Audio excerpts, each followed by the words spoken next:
नमस्कार दोस्तों, क्या आप जानते हैं कि यूक्रेन सिर्फ एक युद्धग्रस्त देश नहीं है, बल्कि एक ऐसा देश है जिसके जमीन के नीचे छुपा है बेशकीमती खजाना।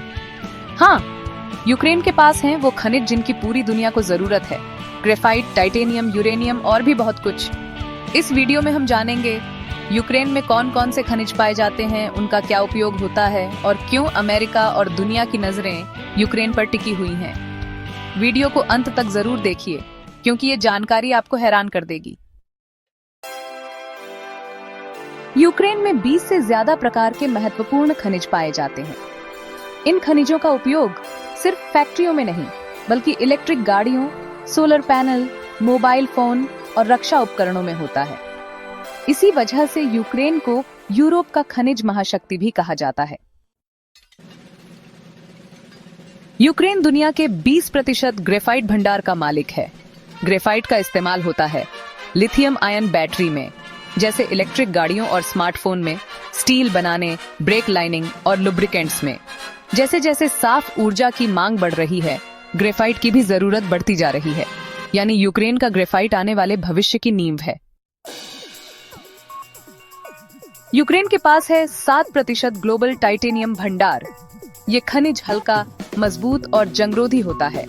इसका इस्तेमाल होता है एरोस्पेस यानी हवाई जहाजों में, मेडिकल इम्प्लांट्स में, आर्मी के टैंक, सबमरीन और बॉडी आर्मर में, और यहाँ तक कि स्पोर्ट्स गियर में भी। यानी टाइटेनियम सिर्फ एक धातु नहीं, बल्कि सुरक्षा और टेक्नोलॉजी का आधार है।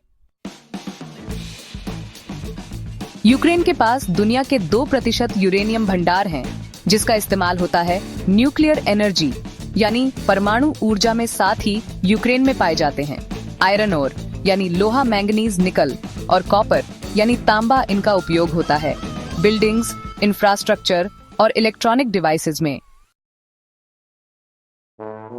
यूक्रेन में लिथियम की भी अच्छी मात्रा पाई जाती है। हालांकि पूरी जानकारी अभी सामने नहीं आई है, लेकिन वैज्ञानिकों का मानना है कि यूक्रेन जल्द ही बैटरी मार्केट में बड़ा नाम बन सकता है। लिथियम का इस्तेमाल होता है रिचार्जेबल बैटरियों में, इलेक्ट्रिक व्हीकल्स और ग्रीन एनर्जी सिस्टम्स में।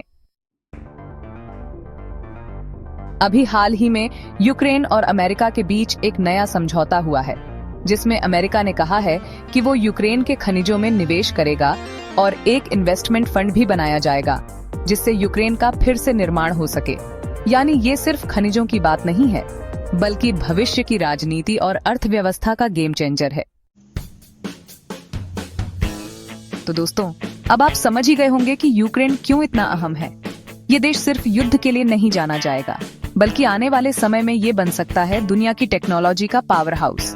अगर ये वीडियो आपको जानकारीपूर्ण लगा तो लाइक करें, शेयर करें और चैनल को सब्सक्राइब करना ना भूलें। और हाँ, कमेंट में बताइए आपके हिसाब से किस खनिज का भविष्य सबसे ज्यादा उज्जवल है। मिलते हैं अगले वीडियो में। ज्ञान बढ़ाइए, खुद को तैयार कीजिए, क्योंकि भविष्य उन्हीं का होता है जो समय रहते जाग जाते हैं। धन्यवाद।